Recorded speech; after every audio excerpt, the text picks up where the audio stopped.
Dans une forêt lointaine où les arbres touchaient presque le ciel et les fleurs dansaient au gré du vent, vivait une lapine au cœur tendre avec son petit Lulu.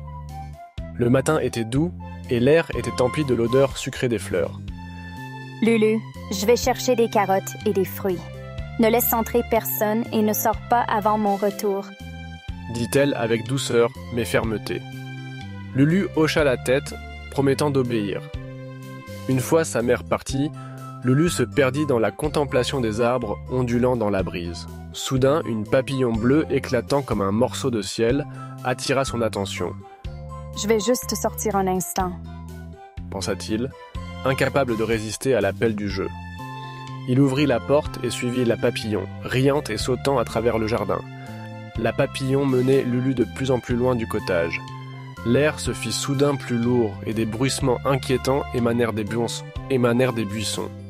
Un renard rusé, au pelage flamboyant et aux yeux perçants, sortit des ombres. « Oh, quel joli petit lapin! Que fais-tu ici tout seul ?» demanda-t-il d'une voix douceâtre.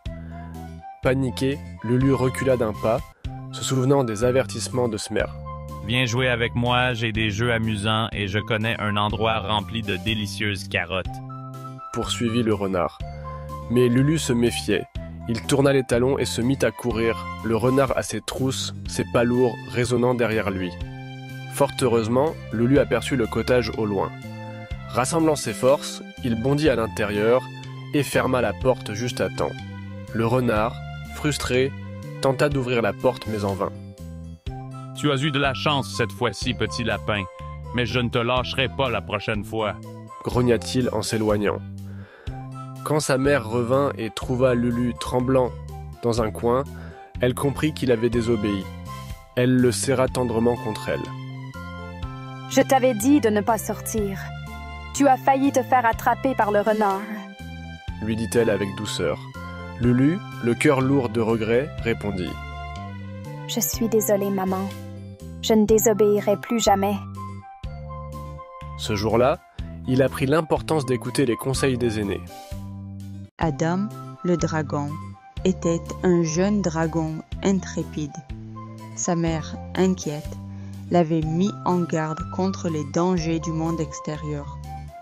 Pourtant, avec un sac à dos chargé sur ses épaules écailleuses, il était déterminé à partir à l'aventure.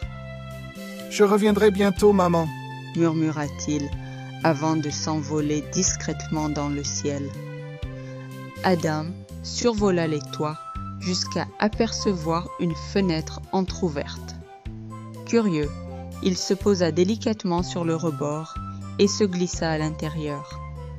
La chambre était remplie de peluches et de dessins accrochés au mur. Une petite fille dormait paisiblement dans son lit. « C'est ici que je vais me reposer, » pensa-t-il en s'installant à ses côtés. La mère de la petite fille entra dans la chambre pour la réveiller.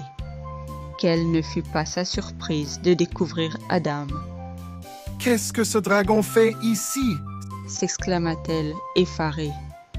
Elle le chassa gentiment dehors, mais la petite fille, nommée Jory, protesta. « Maman, il est mignon, laisse-le rester. » Jory courut à l'extérieur pour ramener Adam à l'intérieur. Elle lui enfila une petite couche qu'elle avait trouvée dans sa maison de poupée. « Voilà, maintenant tu es prêt pour venir à l'école avec moi, » dit-elle en souriant. Adam hocha la tête, heureux de cette nouvelle amitié. Jory et Adam arrivèrent à l'école main dans la pâte. Les enfants étaient émerveillés de voir un dragon parmi eux. « C'est Adam, mon nouvel ami, » expliqua Jory fièrement. Adam se sentit accepté et heureux, prêt à découvrir encore plus de ce monde fascinant. Adam réalisa que l'aventure ne se trouvait pas seulement dans des terres lointaines, mais aussi dans l'amitié et la découverte quotidienne.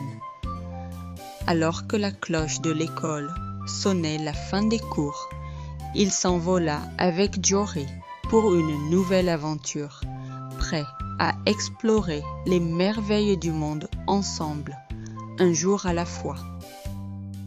Dans cette contrée vivait Adam le dragon, un jeune dragon différent des autres.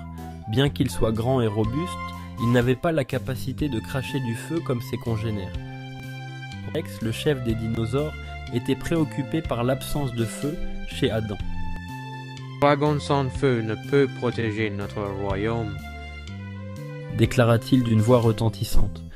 Adam sentit son cœur se serrer lorsque le roi T-Rex prononça son exil.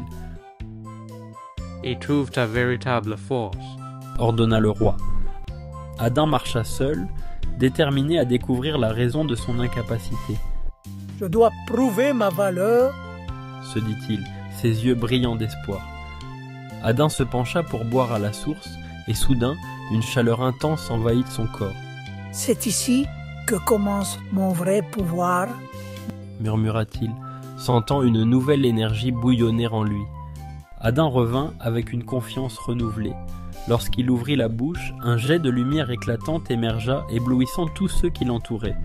« Tu as trouvé ta force, jeune dragon », reconnut le roi T-Rex, accueillant Adam à bras ouverts.